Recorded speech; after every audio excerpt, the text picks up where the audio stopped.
अस्सलाम वालेकुम नाज़रीन, हमारे सिरायो HRJDO न्यूज़ यहाँ फसीर उन्नड़ ख़बर शामिल कयूं था। यूसुफ रिंदजी एसओ काज़ी अहमद ॻोठ लोंग खान खोसे में एक ओताक ते छापो हणी ओताक मालिक अलीशेर खोसो के मुबैना समीप शराब जे बोतल समेत गिरफ्तार करे वरितो।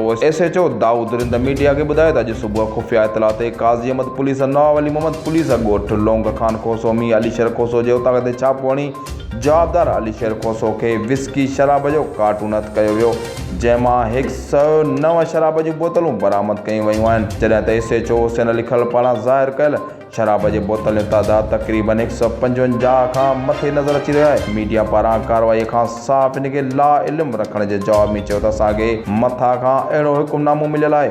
ॿिए तरफ़ काज़ी अहमद पुलिस पारां जवाबदार अलीशेर खोसो ख़िलाफ़ कार्रवाई खां पोइ तहलके काज़ी अहमद जे मंशियात फ़िरोशन में थरथलो मतल मंशियात फ़िरोश लिकण में पूरा ऐं SHO हुसैन अली खरल तरफ़ां मंशियात फ़िरोशन ख़िलाफ़ भरपूर कार्रवाई करण जो ऐलान। HRJDO न्यूज़ में फ़िलहाल एतिरो ई। वधीक ख़बरुनि ऐं अपडेट्स लाइ ॾिसंदा रहो HRJDO न्यूज़।